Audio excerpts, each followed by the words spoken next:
படத்தோட ஓப்பனிங்ல ஹீரோ இழுத்து பொத்திக்கிட்டு தூங்கிட்டு இருக்கான். அப்ப நடுராத்திரி திருட்டுத்தனமா உள்ள வந்த ஹீரோட அம்மாவும் மாமாவும் அவனுக்கு தெரியாம ஒரு கல்யாண ரெஜிஸ்டர்ல அவனோட கைநாட்டை வாங்கிட்டு வராங்க.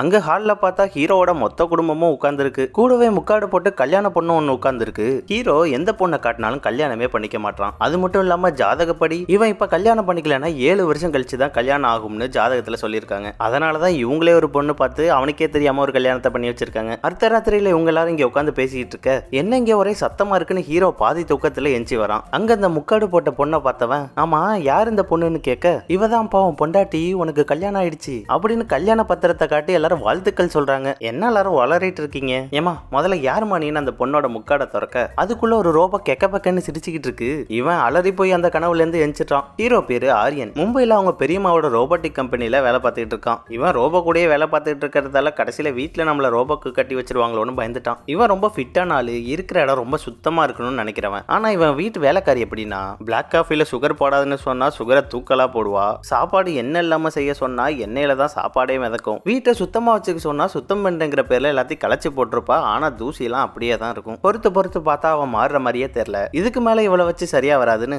அவளை செட்டில் பண்ணி வெளில அனுப்பி வச்சிடறான். அதுக்கப்புறம் கிளம்பி அவன் வேலை பார்க்குற அவன் பெரியம்மாவோட ரோபோட்டிக் கம்பெனிக்கு வரான். அங்க வேலை பார்க்குற ஒருத்தர் இவன் கிட்ட வந்து இன்னைக்கு படத்துக்கு போலாமான்னு வழிய இவன் அவளை பெருசாவே எடுத்துக்காம எனக்கு இன்னைக்கு நிறைய வேலை இருக்குன்னு சொல்லிடுறான். அப்ப அங்க வந்து அவனோட ஃப்ரெண்டு மாண்டி ஒரு டெஸ்ட் இருக்கிறதா கூப்பிட ஆரியனும் இவகிட்ட இருந்து தப்பிச்சா போதும்னு மாண்டி கூட போயிடுறான். ஏன்டா அவ வெளில கூப்பிட்டா போக வேண்டியதாடா, அவ கூட போறத போய் மிஸ் பண்ணிருக்கியேன்னு கேட்க இவன் அவ சும்மா டைம் பாஸுக்கு தாண்டா நான் ட்ரை பண்ணிட்டு இருக்கான்னு சொல்றான். அப்புறம் பொண்ணுங்க கிட்ட இருந்து என்னதாண்டா எதிர்பார்க்கற, நேர்மை நியாயம் கட்டுப்பாடுன்னு எதிர்பார்க்கறியான்னு கேட்க அவ்வளோலாம் தேவையில்ல, எங்களுக்குள்ள சில விஷயங்கள் ஒத்து போனா போதும். அவளுக்கு என்ன பிடிக்கும்னு எனக்கு புரியணும், எனக்கு என்ன பிடிக்கும்னு அவளுக்கு புரியணும், அப்படி ஒரு ஆள் இருந்தாலே போதும்னு சொல்லிடுறான். அங்க அவன் டீம் நர்ஸுக்கு ஆல்டர்னேட்டா உருவாக்கி இருக்க ஒரு ரோபோவை டெஸ்ட் பண்ணிட்டு இருக்காங்க. அதுவே பேஷண்டோட மருந்து சீட்டை பார்த்து மாத்திரை மருந்து கொடுத்து ஊசியும் போட்டு விடுமா. இது வேற டம்மியை வச்சு டெஸ்ட் பண்ணிட்டு இருந்தவங்க இப்ப ஒரு மனுஷனை வச்சு டெஸ்ட் பண்ண போறதா சொல்றாங்க. யார் அந்த புண்ணியவான்னு கேட்டா அது அந்த பில்டிங்கோட வாட்ச்மேன். டெஸ்ட் பண்றதுதான் பண்றோம், டாக்டர் மருந்து சீட்ல மருந்தை மாத்தினாலும் அதுவே தானா அப்டேட் ஆகிக்குதான்னு பாப்போம்னு ஒரு மருந்தை மாத்தி விட்டு டெஸ்ட் பண்றாங்க. பார்த்தா அது அப்டேட் ஆகிக்காம ஏற்கனவே இருந்த மருந்தையே ஊசியில ஏத்தி சதக்குன்னு எல்லாத்தையும் குத்தி எடுத்துடுது. எல்லாம் இது பேஷண்ட்டுக்கும் இது மாதிரி பண்ணுச்சுன்னா அவன் மேல போயிடுவான், நம்ம உள்ள போயிடுவோம், ஒழுங்கா சரி பண்ணுங்கன்னு சொல்லிட்டு போறான். அப்ப அமெரிக்கால இருந்து கால் பண்ண அவனோட பெரியம்மா ஊர்மிளா, நான் ஒரு புது ப்ராஜெக்ட் பண்ணிட்டு இருக்கேன்டா, அதை நீ தான் டெஸ்ட் பண்ணணும், அமெரிக்காவுக்கு வரியான்னு கேட்க இவனும் இங்க வீட்டுல கல்யாண டார்ச்சர் இல்லாம இருந்தா போதும்னு அடுத்த நாளே கிளம்பி அங்க வந்துட்டான். இவங்க கல்யாணமே லேட்டா தான் பண்ணிருந்திருக்காங்க. அப்பயும் புருஷனை விட ரோபோ மேல அக்கறையா இருந்ததால அது சீக்கிரமே போட்டுக்கிச்சு. அதனால அவங்க அமெரிக்காலேயே கம்பெனியை பார்த்துக்கிட்டு அங்கேயே செட்டில் ஆயிட்டாங்க. ஆரியன் அந்த கம்பெனிக்கு வர அந்த கம்பெனியே பயங்கர பிரம்மாண்டமா இருக்கு. ஒரு ரோபோ தான் அவனை வரவேற்குது. ஊர்மிளா அவனை அழைச்சிட்டு வந்து கம்பெனியை சுத்தி காமிக்க அங்க போலீஸ் நாய்க்கு பதிலா ஒரு ரோபோ நாய் இருக்கு. அது பல வகையான ஆபத்துக்களை கண்டுபிடிக்குமா. கூடவே ராணுவ வீரனுக்கு டஃப் கொடுக்குற மாதிரி ஒரு ஆர்மி ரோபோட்டையும் ரெடி பண்ணிட்டு இருக்காங்க. இது மாதிரி திரும்புற இடம்லாம் புது புது கண்டுபிடிப்புகளா இருக்கு. கடைசியா ஆரியன் அவங்களோட ரூமுக்கு அழைச்சிட்டு வந்தவங்க அவன் ரோபோட்டிக்ல பயங்கர எக்ஸ்பர்ட்டா இருக்கிறதால இனிமே இந்த கம்பெனியை நீ தான் பாத்துக்கணும், நீ தான் சிஇஓன்னு சொல்றாங்க.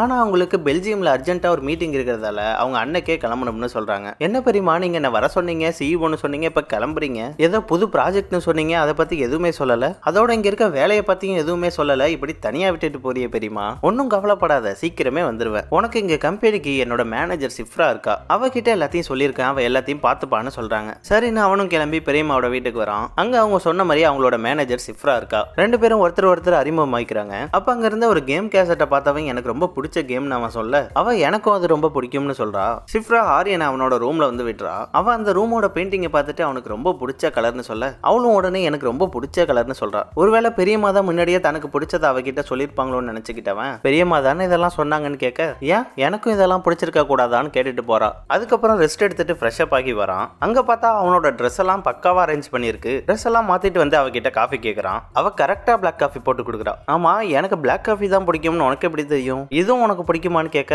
இல்ல உங்க பெரியமா தான் சொல்லியிருந்தாங்கன்னு சொல்றா. காஃபியும் அவனுக்கு பிடிச்ச மாதிரி சுகர் இல்லாம சரியான பிளேவர்ல இருக்கு. அது மட்டும் இல்லாம அவனுக்கு ஆயில் இல்லாத ஃபுட்டு தான் பிடிக்குங்கிறதால டின்னருக்கு ஆயில் இல்லாம அவனுக்கு பிடிச்ச மாதிரி சாப்பாடு செஞ்சு கொடுக்குறா. வரிசையா ஒவ்வொரு விஷயத்திலயும் ஆரியனுக்கு சிஃப்ராவை பிடிக்க ஆரம்பிச்சிடுது. அடுத்த நாள் அவன் ஃப்ரீங்கிறதால எங்கேயாவது வெளில போவாமான்னு கேட்க அவளும் போலாமேன்னு சொல்றா.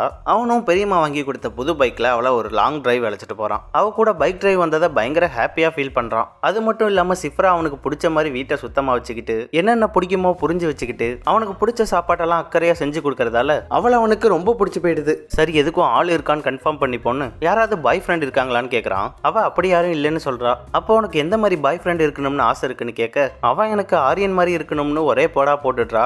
அப்புறம் என்ன, ரெண்டு பேருக்கும் ஒருத்தர் ஒருத்தர் ரொம்ப பிடிச்சி போயிடுது. அன்னைக்கு நைட்டு ஒன்னா குடும்பமே நடத்தி முடிச்சிடுறாங்க. எல்லாம் முடிஞ்சதுக்கு அப்புறம் சார்ஜ் ரொம்ப கம்மியா இருக்குப்பா, நான் என் ரூமுக்கு போய் சார்ஜ் போட்டு தூங்குறேன்னு சொல்ல, அதெல்லாம் இங்கேயே சார்ஜ் போட்டுக்கலாம்னு அவன் கூடவே தூங்க வச்சிடறான். அடுத்த நாள் காலையில அவளை இம்ப்ரெஸ் பண்றதுக்காக அவளுக்கு முன்னாடியே ஏஞ்சி குளிச்சு முழுகிட்டு பிரேக்ஃபாஸ்ட் தயார் பண்ணிட்டு இருக்க வெளியூர் போயிருந்த அவனோட பெரியம்மா வந்துடுறாங்க. என்னடா நீ சமைச்சிட்டு இருக்க, சிஃப்ரா அங்க ஆளை காணும்னு அவங்க கேட்க, அதுவா அவ உடம்பு சரியில்லைன்னு படுத்திருக்கான்னு சொல்லி மலுப்புறான். என்னடா வளர்ற, உடம்பு சரியில்லையா, இரு நான் பாக்குறேன்னு வந்து பார்க்க அவ அறக்குறையா படுத்து கிடக்கா. அதுலயே அவங்களுக்கு என்ன நடந்திருக்கும்னு புரிஞ்சிடுது. ஆடா பாவி, உன்னை நம்பி 2 நாள் தான்டா விட்டுட்டு போனேன்னு பெரியம்மா ஆரியனை லுக்கு விட ஆரியனுக்கு ஒரே சேம் ஆயிடுது. ஆனா பெரியம்மா அவனை எதுவும் கேட்டுக்கவே இல்லை. இவங்க வந்ததுக்கு அப்புறமும் சிஃப்ரா இன்னும் எந்திரிக்காம படுத்தே கிடக்கா.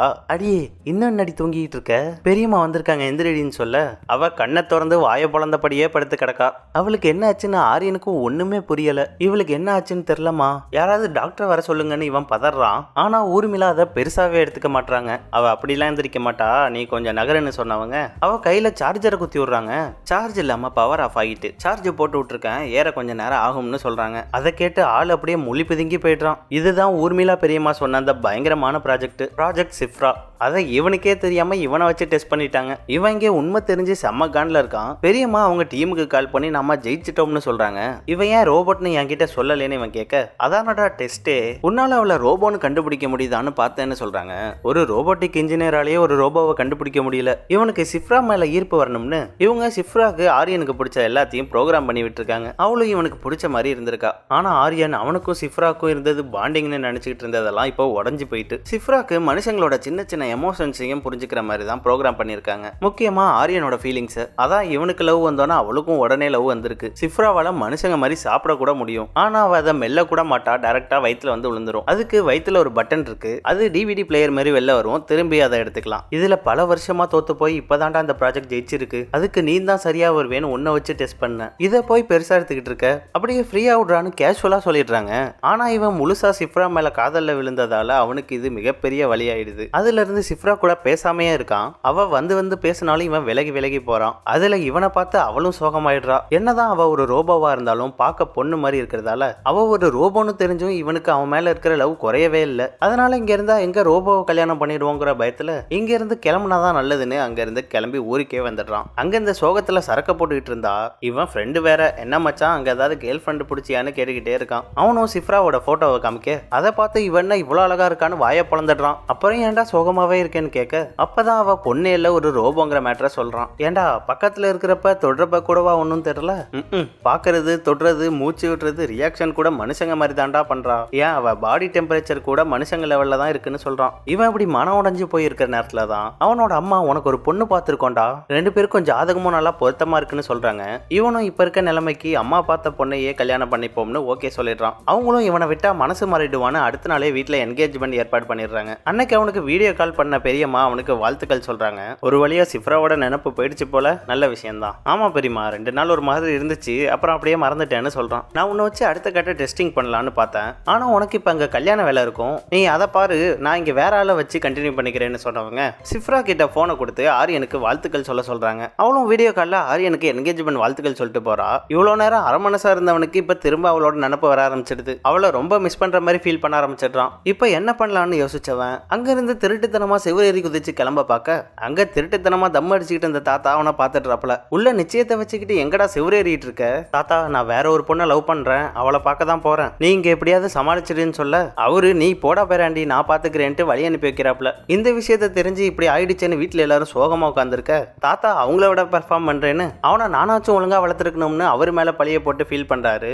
இல்லப்பா இதுல உங்க தப்பு எதுவும் இல்ல, அவன் கல்யாணம் ஆகி குழந்தை குட்டிலாம் இருக்கிறப்ப ஓடாம இப்பயே ஓடினானேன்னு அவரை கூல் பண்ண ஆரம்பிச்சிடுறாங்க. இங்க பெரியம்மாக்கு கால் பண்ண ஆரியன் அடுத்த கட்ட டெஸ்டிங்க அவனே பாத்துக்கிறேன்னு சொல்றான். அவங்களும் ரொம்ப நல்லது சீக்கிரம் கிளம்பி வாடான்னு சொல்றாங்க. ஆனா இவன் இந்தியால வச்சு டெஸ்ட் பண்ணுவான் பெரியம்மா, இந்த ஊர் கலாச்சாரம் இந்த ஊர் சுற்றுச்சூழலுக்கு சிஃப்ரா எப்படி இருக்கான்னு டெஸ்ட் பண்ணி பார்ப்போம்னு சொல்றான். அவங்களும் இது நல்ல ஐடியாவா இருக்கேன்னு அவளை இந்தியாவுக்கு அனுப்பி வைக்கிறாங்க. அது ஆன்லைன்ல போட்ட ஆர்டர் மாதிரி இந்தியாவுக்கு டெலிவரி வருது. அந்த போட்டியில சிஃப்ரா ஆஃப் மோட்ல இருக்கா. அவனோட ஃபிங்கர் பிரிண்ட் வச்சு டப்பாவை திறந்தவன் மேனுவல் புக்கை படிச்சு பார்த்து அவளை ஆன் பண்றான். அப்பதான் அவனுக்கு நிம்மதியே வருது. அவ வந்து சேர்ந்தவன ஆரியன் மொதல் வேலையா அவனை பத்தி சிஃப்ரா இன்னும் நல்லா தெரிஞ்சுக்கணும்னு அவனோட போன் லேப்டாப்ல இருக்கிற எல்லா டேட்டாவையும் அவளுக்கு டிரான்ஸ்ஃபர் பண்ணி விடுறான். இப்ப கிட்டத்தட்ட இவனோட personal detail, social media, email, WhatsApp, work விஷயம்னு எல்லாமே டிரான்ஸ்ஃபர் ஆயிடுது. அதுல இருந்து அவளுக்கு வாட்ஸ்அப் மெசேஜ், இமெயில், ரிமைண்டர்னு எல்லாத்துக்கும் நோட்டிபிகேஷன் வர ஆரம்பிச்சிடுது. இதெல்லாம் டிரான்ஸ்ஃபர் ஆகி முடிக்க அப்பதான் கரெக்டா அவனோட அம்மாவும் வீடியோ கால் பண்றாங்க. டேய் இந்த வருஷத்துக்குள்ளேயாவது எப்படியாவது கல்யாணம் பண்ணிக்கிறான்னு அவங்க சொல்ல, இவனும் சரிமா பொண்ணு ரெடியா இருக்கு சீக்கிரமே கல்யாணம் பண்ணிக்கிறேன்னு சொல்றான்.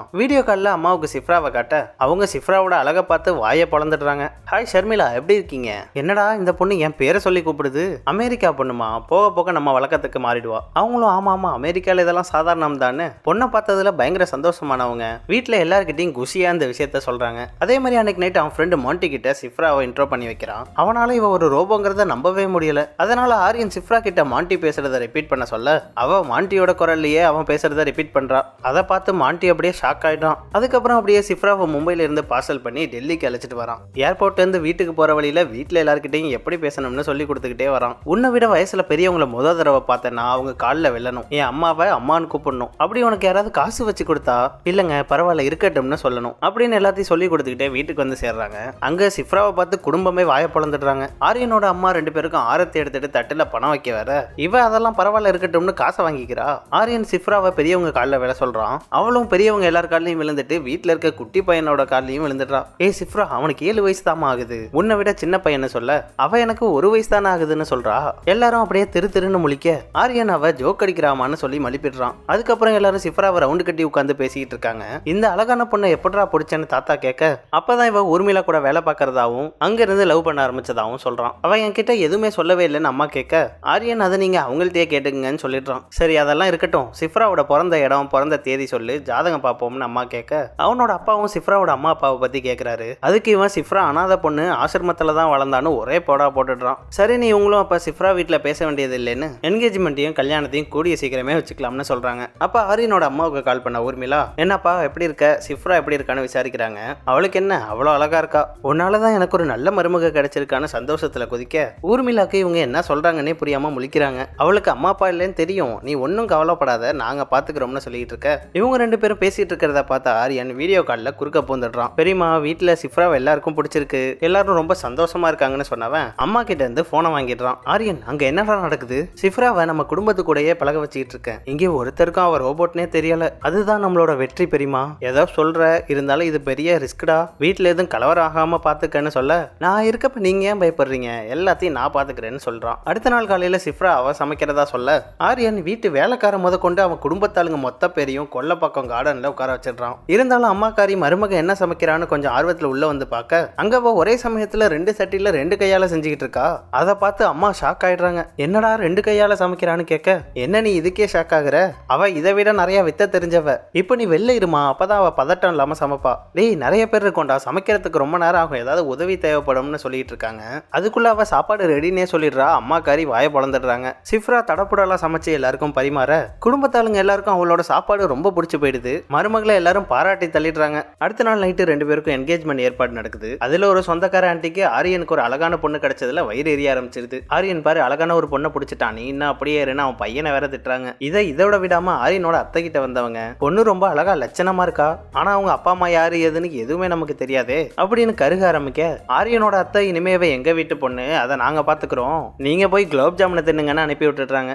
இனிமே இந்த ஆண்டி இது மாதிரி ஏதாவது பேசிச்சுன்னா அது செவிலே ஒரு அற விட்டுன்னு ஆரியனோட தாய்மாமா சொல்றான். சிஃப்ராவும் ஓகேன்னு சொல்றா. அட சும்மா இருங்க, இவ வேற அமெரிக்கா பொண்ணு, நீங்க சொன்னதை அப்படியே செஞ்சிட போறா, சிஃப்ரா நீ அதெல்லாம் அது பண்ணாதமான்னு அவள்கிட்ட சொல்லிடுறாங்க. இதெல்லாம் இங்க நடந்துட்டு இருக்க தாத்தாவுக்கு அவர் பேரன் வீட்டுக்கு ஒரு நல்ல மருமகளை கொண்டு வந்திருக்கான்னு ரொம்ப சந்தோஷத்துல இருக்காப்ல. அப்ப எல்லாரும் ஒன்னா உட்காந்து பேசிட்டு இருக்க, சிஃப்ராக்கு மாண்டியோட வைஃப் பிறந்த நாள்னு ஆரியனோட ரிமைண்டர் அவளுக்கு வருது. அதை ஆரியன் கிட்ட சொல்ல, சரி நான் போய் பேசிட்டு வரேன்னு அங்க இருந்து போறான். அப்ப வீட்டுல இருக்க குடும்பத்தோட ஆளுங்க எல்லாரும், என்ன சிஃப்ரா சாப்பிடாம உட்காந்துருக்கான்னு எல்லாரும் ஒவ்வொருத்தரா சாப்பாடு ஊட்டி விட ஆரம்பிச்சிடுறாங்க. எல்லாரும் ஒவ்வொருத்தரா சாப்பாடு ஊட்டிட்டு இருக்க திடீர்னு மயங்கி விழுந்துடுறா. ஐயோ பொண்ணுக்கு என்ன ஆச்சுன்னு எல்லாரும் பதற, அங்க இருக்க டாக்டர் அங்கிள் அவளை செக் பண்ணி பாக்குறாரு. மூச்சும் இல்ல நாடி துடிப்பும் இல்லாததால சிஃப்ரா செத்துட்டதா சொல்லிடுறாரு. அதை கேட்ட எல்லாருக்கும் பீதி ஆயிடுது. இதை பார்த்த ஆரியன் வேகமா ஓடி வந்து அவளை அங்கிருந்து தூக்கிட்டு போயிடுறான். எல்லாரும் குடும்பத்தோட சோகமா ஆரியனோட ரூமுக்கு வர, அங்க அவன் கூலா நின்னுட்டு இருக்கான். எல்லாரும் பதறி போய் உள்ள வந்து பார்த்தா சிஃப்ரா அங்க நார்மலா உட்கார்ந்துருக்கா. எல்லாருக்கும் ஒரே ஷாக் ஆயிடுது. அதுலயும் அவளை செக் பண்ண டாக்டர் அங்கிளுக்கு எப்படி செத்தவ திரும்ப வந்தான்னு ஒண்ணுமே புரியல. என்னமா ஆச்சுன்னு கேட்டா அவ சார்ஜ் இல்லமான்னு சொல்றா. ஆனா அவ காமெடி பண்றதா சொல்லிக்கிட்டே ஆரியன் அங்க இருந்து அவளோட சார்ஜரை மறைச்சிடுறான். என்ன காரணத்தினாலதான் சிஃப்ரா திடீர்னு மயங்கி விழுந்தான்னு அத்தைக்காரி கேட்க, இவன் அது லேடிஸ் ப்ராப்ளம்னு சொல்லி மலிப்பிடுறான். அவங்களும் அதை புரிஞ்சுக்கிட்டு சிஃப்ராவும் நல்லா இருக்கிறதால அவ ரெஸ்ட் எடுக்கட்டும்னு அங்க இருந்து கிளம்பிடுறாங்க. அடுத்த நாள் சிஃப்ரா கிட்ட வந்து ஆரியனோட அத்தை பொண்ணு அவ கிட்ட நேத்து எடுத்த போட்டோஸ் எல்லாம் காமிக்கிறா. சரி உங்க ஐடி சொல்லுங்க நான் சென்ட் பண்றேன், எனக்கு எந்த சோசியல் மீடியா ஐடியும் இல்லம்மா. என்னங்க சொல்றீங்க, இந்த காலத்துல போய் சோசியல் மீடியா இல்லாம இருக்கீங்கன்னு கேட்க, அவ மரம் செடி கொடிங்க மிருகங்கள்லாம் ஐடியா வச்சிருக்குன்னு, உலகத்தோட மக்கள் தொகை அதுல ஐடி வச்சிருக்கவங்க அக்கௌண்ட் இல்லாதவங்கன்னு எல்லா கணக்கெடுப்பையும் சொல்ல ஆரம்பிச்சிடுறா. அதுல அந்த பாப்பாக்கு மண்டை குழம்பி போய் அம்மா கூப்பிடுற மாதிரி இருக்கு, நான் கிளம்புறேன்னு அங்க இருந்து கிளம்பிடுது. அன்னைக்கு நைட் ஆரியன் அவங்க வீட்டு ஆம்பளைங்க கூட எல்லாம் உட்காந்து சரக்க போட்டுட்டு சம போதையில சிஃப்ராவை பார்க்க அவ ரூமுக்கு வரான். ஆரியன் அவ கூட சுயநினைவே இல்லாம போதையில ரொமான்ஸ் பண்ணிட்டு இருக்க, சிஃப்ராக்கு அப்பப்ப சார்ஜ் இறங்கிட்டே இருக்கிறதால அவ நான் ஆன்லைன்ல ஒரு ஃபாஸ்ட் சார்ஜிங் சாஃப்ட்வேர் பார்த்தேன், அதை ட்ரை பண்ணி பார்க்கவான்னு கேட்கறா. இவன் நீ உனக்கு என்ன தோணுதோ பண்ணு, நான் எதுவும் உன்னை கேட்க மாட்டேன்னு சொல்லிட்டு அவ கூடவே அங்கேயே தூங்கிடுறான். அடுத்த நாள் காலையில ஆளு போதை தெளிஞ்சு கண்ணு முழிக்கிறான். அப்பதான் அவனுக்கு நைட்டு சிஃப்ரா ரூம்லயே தூங்கி இருக்கோம்னு தெரியுது. ஐயோ அம்மா ஏதாவது தப்பா நினைச்சிருப்பாங்கன்னு அந்த ரூம்ல இருந்து கிளம்ப அவ ஆரியனா நீங்க யாருன்னு கேட்கறா. அது மட்டும் இல்லாம வித்தியாசமா நடந்துக்கிறா. உடனே அவன் ரூமுக்கு ஓடி போனவன் லேப் எடுத்துட்டு வந்து அவளை கனெக்ட் பண்ணி பார்த்தா அதுல வைரஸ் இருக்கிறதா காட்டுது. அதோட மெமரியும் முழுசா டெலீட் ஆயிருக்கிறதா காட்டுது. இவ ராத்திரி ஃபாஸ்ட் சார்ஜிங் சாஃப்ட்வேர் டவுன்லோட் பண்றேன்னு ஏதோ வைரஸ் என்ன சாஃப்ட்வேரை டவுன்லோட் பண்ணி வச்சிருந்திருக்கா. அதான் சம்பவம் பண்ணி விட்டுருச்சு. அப்பன்னு பார்த்து அம்மா வேற சிஃப்ராவை கூப்பிட இவன் சாஃப்ட்வேர் மூலியமா அவளுக்கு இருமல் மாதிரி வர வச்சு இதோ கொஞ்ச நேரத்துல வரமான்னு சொல்லி அனுப்பி வச்சிடுறான். உடனே ஊர்மிளாக்கு கால் பண்ணி இந்த மேட்டர் சொல்லி உதவி கேட்க அவங்களும் சிஃப்ராவோட மெமரி பேக்கப்பை சென்ட் பண்ணி விடுறாங்க. இவன் பேசிட்டு இருக்க கேப்ல அவ ரூமை விட்டு வெளில போக பார்க்க இவன் வேகமா ஓடி போய் அவளை ஆஃப் பண்ணி உள்ள தூக்கிட்டு வந்து லேப்போட கனெக்ட் பண்ணிடுறான். கொஞ்ச நேரம் கழிச்சு ஆன் பண்றான். அவ இவனை பார்த்து ஆரியன்னு சொன்னோன்னதான் இவனுக்கு உயிரே வருது. இருந்தாலும் சார்ஜ் கொஞ்சம் கம்மியா இருக்கிறதால அவளை இங்கேயே உட்காந்து சார்ஜ் போட்டுக்க சொல்லிட்டு அவன் அவனோட ரூமுக்கு கிளம்பிடுறான். அப்ப ஆரியனோட கசின் ஒருத்தன் கிரிக்கெட் விளையாடுறப்ப பால் அந்த பக்கம் விழுந்துடுச்சுன்னு அதை தேடி வர அங்க சிஃப்ரா கையில யூஎஸ்பி குத்தி சார்ஜ் ஏத்திட்டு இருக்கிறதையும் அதுல அவ மண்டை லைட் எரிஞ்சிட்டு இருக்கிறதையும் பார்த்துடுறான். அண்ணி உங்க நெத்தில என்ன என்னமோ லைட் எரியுதுன்னு கேட்க அவன் நான் சார்ஜ் ஏறிட்டு இருக்கேன்னு சொல்றா. என்னது சார்ஜ் ஏறிட்டு இருக்கான்னு இவனுக்கு ஒண்ணுமே புரியல. சார்ஜ் ஏத்திக்கிறதுக்கு நீங்க என்ன மெஷினான்னு கேட்க ஆமா நான் ரோபோட் தானேன்னு சொல்றா. என்னங்க சொல்றீங்கன்னு உள்ள பக்கத்துல வந்து பார்க்க அப்பதான் அவ சொன்னது உண்மைங்கிறது அவனுக்கு புரியுது. அவளை தொட்டு பார்த்தவன் என்னதான் அவ ரோபோவா இருந்தாலும் அழகா இருக்காளேன்னு அவ ரோபோன்னு தெரிஞ்சும் அவ கூட ரொமான்ஸ் பண்ண பார்க்க அங்க வந்து ஆரியன் அவன் செவிலே ஒரு அறைய விட்டுடுறான். அவன் இந்த மேட்டர் வீட்டுல எல்லாத்தையும் சொல்லிடுவேன்னு மிரட்ட இவன் சிஃப்ராவை விட்டு அவனை மாடியில இருந்து தலைகீழ தொங்க விட்டுடுறான். அவன் உயிருக்கு பயந்து போய் நான் யாருக்கிட்டையும் சொல்ல மாட்டேன்னு கெஞ்ச அவனை இறக்கி விட்டு அவன் மண்டையிலே தட்டி அனுப்பி விடுறான். அன்னைக்கு நைட்டு ஆரியனுக்கு கால் பண்ண ஊர்மிளா அங்க என்னதான்டா நடக்குது, உனக்கு கல்யாணம்னு சொல்றாங்க, நான் கூட நீ ஏதோ ஃபன் பண்ணிட்டு இருக்கேன்னு நினைச்சா ஆனா நீ உண்மையாவே இதை மாதிரி பண்ணிட்டு இருக்க அப்படின்னு கண்ணா பண்ணா திட்ட ஆரம்பிச்சிடுறாங்க. நான் அடுத்த ஃபிளைட்ல அங்க கிளம்பி வரேன், சிஃப்ராவை என் கூட திரும்ப அழைச்சிட்டு போறேன்னு திட்ட இவன் யார் என்ன தடுத்தாலும் நான் சிஃப்ராவை கல்யாணம் பண்ணிக்கிறத மாத்தவே முடியாதுன்னு சொல்லிடுறான். லேடிஸ் எல்லாரும் ஒண்ணு கூடி கல்யாண பொண்ணு கூட பாட்டு பாடி டான்ஸ் ஆடிட்டு இருக்க அங்க வேகமா ஓடி வந்த வீட்டு வேலைக்காரன் தாத்தாக்கு திடீர்னு முடியலன்னு சொல்றான். உடனே பதறி போய் ஆரியனும் அவனோட அப்பாவும் ஹாஸ்பிட்டலுக்கு அவர் அழைச்சிக்கிட்டு கிளம்ப ஆரியன் சிஃப்ரா கிட்ட காரை கொடுக்குறான். அவளும் உள்ள ஏறி கார் ஜிபிஎஸ் கிட்ட நியரஸ்ட் ஹாஸ்பிட்டல் எங்க இருக்குன்னு கேட்க அது காட்டின பக்கத்துல இருக்க ஒரு ஹாஸ்பிட்டலுக்கு வந்து சேர்றாங்க. அங்க பார்த்தா ஒரு டாக்டரிங்கானும் ஒரு நர்ஸ் மட்டும் ஒரு நாயை தள்ளிக்கிட்டு வரான். அப்புறம் தான் தெரியுது அது வெட்டினரி ஹாஸ்பிட்டல்னு. அதனால சிஃப்ராவை கார் ஓட்ட விடாம ஆரியனே காரை எடுத்துக்கிட்டு ஒரு ஹாஸ்பிட்டலுக்கு வந்து சேர்ந்துடுறான். பிபியும் சுகரும் ரொம்ப லோ ஆனதால தாத்தா கொஞ்சம் லோ ஆயிட்டாப்ல, வேற எதுவும் பயப்படுற மாதிரி இல்லைன்னு டாக்டர் சொல்லிடுறாங்க. அதனால நைட்டு மட்டும் அங்கேயே ஹாஸ்பிட்டல்ல வச்சுட்டு காலையில வீட்டுக்கு அழைச்சிட்டு வந்துடுறாங்க. அன்னைக்கு நைட் ரிசப்ஷனுங்கிறதுனால சிஃப்ராக்கு எல்லாரும் மேக்கப் போட்டு விட்டுட்டு அங்கிருந்து போக சிஃப்ரா சார்ஜ் கம்மியா இருக்கிறதால சார்ஜ் போடுறா. அப்பன்னு பார்த்து பவர் வந்து போக அதுல அவளோட மதர் போர்ட் டேமேஜ் ஆகி ரொம்ப வித்தியாசமான நடந்துக்க ஆரம்பிச்சிடுறா. இங்கே ஊருக்கு வந்து சேர்ந்த ஊர்மிளா நேரா ஆரியன் கிட்ட வர அவன் பண்ண காரியத்துக்கு அவனை கண்ணா பின்னான்னு திட்ட ஆரம்பிச்சிடுறாங்க. நீ உன் மனசுல என்னடா நினைச்சிட்டு இருக்க, சிஃப்ரா உனக்கு சொந்தமானவ இல்ல, அவளை நானும் என் டீமும் தான் கஷ்டப்பட்டு உருவாக்கணும், ஒழுங்கா இதோட நிறுத்திக்கேன்னு திட்ட இவன் சிஃப்ரா ரோபோதான்னு தெரிஞ்சும் அவன் இல்லாம என்னால இருக்கவே முடியாதுன்னு அடம் பிடிக்கிறான். அவங்களுக்கும் இவன் கிட்ட என்னத்த சொல்லி புரிய வைக்கிறதுன்னு ஒண்ணுமே புரியல. அதனால அவங்க வேற வழி இல்லாம பொண்ணை கொடுக்கறதா சம்மதிச்சிடுறாங்க. இங்க இதெல்லாம் நடந்துட்டு இருக்க அதே டைம்ல சிஃப்ரா கிட்ட வந்த அந்த வீட்டு பாப்பா என்ன ஆண்டி ரெடி ஆயிட்டீங்களான்னு கேட்க அப்படின்னு ஒரு தினசா சொல்றா. என்ன ஆண்டி ஒரு மாதிரியா பேசுறீங்க, மதர் போர்ட் டேமேஜ் ஆயிட்டு கஸ்டமர் கேருக்கு கால் பண்ணு அப்படின்னு ரிப்பீட் மோட்ல பேய் மாதிரி சொல்ல பாப்பா அங்க இருந்து தெரிச்சிடுது. உடனே அது ஓடி வந்து ஆரியன் கிட்ட சொல்ல அவனும் வேகமா அங்க வந்து பாக்குறான். அவளை அங்க ஆளை காணும். ஊர்மிளா கிட்ட அவ எங்க இருக்கான்னு கண்டுபிடிக்க சொல்ல அவங்களும் ட்ரை பண்ணி பாக்குறாங்க. ஆனா அவ மதர் போர்ட் டேமேஜ் ஆயிருக்கிறதால ஜிபிஎஸ் வேலை செய்ய மாட்டேங்குது. அவ எங்க இருக்கானும் கண்டுபிடிக்க முடியல. அப்படி எங்க தாண்டா போனான்னு பார்த்தா போலீஸ் ஸ்டேஷன்ல வந்து உட்கார்ந்துருக்கா. என்னம்மா என்ன கம்ப்ளைண்ட்னு கேட்க ஆரியன் அவனோட தக்காளியை தின்னுட்டு தான் கம்ப்ளைண்ட் கொடுக்குறா. போலீஸ்காரங்க இவ ஏதோ பைத்தியமா இருப்பா போல தக்காளிக்கு போய் கம்ப்ளைண்ட் கொடுக்குறான்னு கம்ப்ளைண்ட் எடுக்க மாட்டாங்க. ஆனா இவ சட்டத்துல எந்த பொருளா இருந்தாலும் கம்ப்ளைண்ட் கொடுக்கலான்னு சொல்ல அவங்களும் இவ ஏதோ ஒரு மார்க்கமா இருக்கான்ட்டு கம்ப்ளைண்ட் வாங்கிக்கிறாங்க. இவ ஆரியன் பேரு ஊரு முழு அட்ரஸ்னு எல்லாத்தையும் கொடுத்துட்டு போயிடுறா. கொஞ்ச நேரம் கழிச்சு அவங்க அவ கொடுத்துட்டு போன நம்பருக்கு கால் பண்ணி இந்த கம்ப்ளைண்ட்டை பத்தி சொல்ல ஐயோ மன்னிச்சுக்கோங்க சார், அவ கொஞ்சம் மனநலம் பாதிக்கப்பட்டவன்னு சொல்லிடுறான். இனிமே தக்காளியை காணும் அதை காணும் அந்த பொண்ணு இங்க வந்துச்சுன்னு வை உன்னை பிடிச்சி உள்ள போட்டுருவேன் போலீஸ்காரரை இவனை திட்டி விட்டு வச்சிடுறாரு. அப்போ அவனோட இன்ஸ்டா அக்கௌண்ட்ல இருந்து 2 பேரும் ரொமான்டிக்கா இருக்கிற ஒரு போட்டோ அப்லோட் டவுன்லோட் ஆக அப்பதான் அவனுக்கு இவங்க சிஃப்ரா கிட்ட செய்யணும் சொல்லி அப்புறம் வேணான்னு சொல்லி இந்த டாஸ்க் எல்லாம் செஞ்சுக்கிட்டு இருக்காங்கிறது புரியுது. எல்லாரும் சிஃப்ராவை காணும்னு என்னாச்சோ ஏதாச்சோன்னு பரபரப்பா பேசிட்டு இருக்க அப்பதான் விறுவிறுன்னு சிஃப்ரா அங்க திரும்ப என்ட்ரி கொடுக்குறா. எங்கம்மா போயிருந்த? உன்னை எல்லாரும் இங்க எவ்வளவு நேரம் தேடிட்டு இருக்குன்னு அந்த ஃபேமிலியில இருக்க ஒரு ஆன்டி திட்ட சிஃப்ரா அவங்க 2 கண்ணத்துலயும் பலார்னு அற விட்டுடுறா. ஆரியனோட மாமா ஒரு சீன்ல இந்த ஆன்டி அடுத்த தடவை ஏதாவது பேசுச்சுன்னா அரைஞ்சிடுன்னு சொல்லியிருப்பான். அதுக்கப்புறம் அதை சும்மா தான் சொன்னேன்னு சொல்லியிருப்பான். இருந்தாலும் அதை தான் இவ இப்ப செஞ்சிட்டு இருக்கா. எல்லாரும் அவ அரைஞ்சதை பார்த்து ஷாக்ல இருக்க இவ பாட்டுக்கு ஐட்டம் சாங்க போட்டு குத்தாட்டம் போட்டுட்டு இருக்கா. அவ ஆடுறத குடும்பத்தாளுங்களாலேயே பார்க்க முடியல, அந்த அளவுக்கு ஆடுறா. இதை பார்த்த எல்லாருக்கும் என்ன இவ இந்த மாதிரி மோசமா நடந்துக்கிறான்னு ஒருத்தருக்கும் ஒன்னும் புரியல. அப்ப அங்க சிஃப்ரா ஆரியனோட கசினை பார்க்க அவ அவனை அடிக்க துரத்திட்டு போறா. அவ கையை பிடிச்சு தடுத்த ஆரியன் இது மாதிரி பண்ணாத, நான் தான் உன் அட்மின்னு சொல்ல அவ யாரும் எனக்கு அட்மின் கிடையாதுன்னு சொல்றா. இது சரியா வராதுன்னு அவளை ஆஃப் பண்ண பார்க்க அது ஆஃப் ஆக மாட்டேங்குது. அதுல காண்டானவ ஆரியன் மண்டையிலேயே ஒரே போடா போட்டுடுறா. நேரா அவன் கசினை மொட்டை மாடிக்கு இழுத்துட்டு வந்தவ அங்க மொட்டை மாடியில இருந்து அவனை கீழே தள்ளி விட்டுடுறா. இவ வீட்டுக்கு வந்து என்கேஜ்மெண்ட்டுக்கு ரெடியாகி அழகா இருந்தப்ப ஆரியனோட அத்தை நீ டெல்லியவே பத்த வைக்கிற மாதிரி அழகா இருக்கன்னு சொல்லியிருப்பாங்க. ஓ ஊரையே கொளுத்தணும் போலன்னு நினைச்சவ அந்த மொத்த கல்யாண இடத்தையும் கொளுத்தி விட்டுடுறா. இதுக்கு மேல பொறுக்க முடியாதுன்னு முடிவு பண்ண ஆரியன் சிஃப்ரா மண்டையிலே ஒரே போடா போட்டுடுறான். அவ அப்படியே மட்டையாகி விழுந்துடுறா. அப்ப கூட அவளை கீழே விழ விடாம அவன் தான் தாங்கி பிடிச்சுக்கிறான். அதோட அவளை இப்படி போட்டு அடிச்சதுக்கு பயங்கரமா ஃபீல் பண்ண ஆரம்பிச்சிடுறான். அவ கூட இருந்த ஞாபகங்கள்லாம் வருது. ஆனா இவனால வேற எதுவுமே பண்ண முடியல. அதுக்கப்புறம் அப்படியே 6 மாசம் கழிச்சு காட்டுறாங்க. அங்க மும்பைல பெரிய ஈவெண்டே வச்சு ஊர்மிளா சிஃப்ராவை இந்த உலகத்துக்கே அறிமுகப்படுத்தி வைக்கிறாங்க. அவளை பார்த்து மக்கள் எல்லாரும் வியந்து போறாங்க. அப்ப ஆரியனும் மோண்டியும் அங்க நின்னு பேசிட்டு இருக்க அவங்க கிட்ட ஜியாங்கிற ஒரு பொண்ணு வந்து பேசுறா. நான் போன வாரம் தான் இங்க வந்து ஜாயின் பண்ணேன். வந்ததுல இருந்து எங்க பார்த்தாலும் உங்களை பத்தி தான் பேசிட்டு இருக்காங்க. நான் உங்கள்ட்ட ஒண்ணு கேட்கணும். எனக்கு இந்த லவ்ல எல்லாம் நம்பிக்கை இல்ல. நான் ஆசைப்படுற பர்சனாலிட்டி எல்லாம் ரோபோ கிட்ட மட்டும் தான் இருக்கு. முக்கியமா அது கிட்ட தான் போய் பித்தலாட்டம் எதுவும் இல்லாம இருக்கும். அதனால ஹியூமனை விட்டுட்டு ரோபோவை தேர்ந்தெடுக்கிறது சரியான ஆப்ஷனா இருக்குமான்னு கேக்குறா. நான் கவுன்சிலிங் கொடுக்குற அளவுக்குலாம் சரியான ஆளே இல்லைங்க. ஆனா நீங்க தேடிக்கிட்டே இருந்தீங்கன்னா கண்டிப்பா நீங்க நினைக்கிற மாதிரி உங்களுக்கு பிடிச்சவன் உங்களை புரிஞ்சுக்கிற மாதிரி ஒருத்தன் கிடைப்பான். அப்படி இப்படி குறைகள் இருந்தாலும் உண்மையான ஃபீலிங்ஸோட இருக்கிற ஹியூமன்ஸ் வேணுமா இல்ல எல்லா ஃபீலிங்ஸையும் ப்ரோக்ராம் பண்ண பர்ஃபெக்டான ரோபோ வேணுமா நீங்க தான் தேர்ந்தெடுக்கணும் அப்படின்னு அவன் சொல்ல அவ கண்டிப்பா நான் நீங்க சொன்னதுல ஹியூமனை தான் சூஸ் பண்ணுவேன். ஆனா நான் ஆசைப்படுற குவாலிட்டி எல்லாம் ஒரே ஹியூமன் கிட்ட கிடைக்குமான்னு கண்டுபிடிக்க எனக்கு கொஞ்சம் டைம் வேணும். இதை பத்தி காஃபி ஷாப்ல உட்காந்து டிஸ்கஸ் பண்ணுவோமான்னு கேக்குறா. அவனும் ஓகே டிஸ்கஸ் பண்ணலாமேன்னு சொல்றான். இவங்க 2 பேரும் இங்க சிரிச்சு பேசிட்டு இருக்கிறத சிஃப்ரா மேல இருந்து குறுகுறுன்னு பாத்துக்கிட்டே இருக்கா. அவளும் காஃபி ஷாப்ல பாப்போம்னு அங்க இருந்து கிளம்பிடுறா. டேய் நீ இங்க காஃபி ஷாப் போறதுக்கு பிளான் பண்ணிட்டு இருக்க, அங்க சிஃப்ரா உன்னையே குறுகுறுன்னு பாத்துக்கிட்டு இருக்கான்னு மாண்டி சொல்ல ஏன்டா நீ இப்ப பதற, அது லவ் எல்லாம் ஒன்னும் கிடையாது, ப்ரோக்ராமிங் தான். ஆனா உன்னை ஏற்கனவே அட்மின்ல இருந்து ரிமூவ் பண்ணியாச்சுன்னு சொல்ல அப்புறம் இப்படி இன்னும் இவன் என்னையே பாத்துக்கிட்டு இருக்கான்னு ஷாக்கா திரும்புறான். பார்த்தா அங்க இவ்வளவு நேரம் இவனை பார்த்து முறைச்சிக்கிட்டு இருந்தவ சிரிக்க ஆரம்பிச்சிடுறா. இதோட இந்த படமும் முடியுது. இந்த படம் எப்படி இருந்துச்சுங்கிறத கமெண்ட்ஸ்ல சொல்லுங்க. அப்படியே வீடியோ பிடிச்சிருந்தா லைக்கை போட்டுட்டு சேனலுக்கும் சப்ஸ்கிரைப் பண்ணிடுங்க.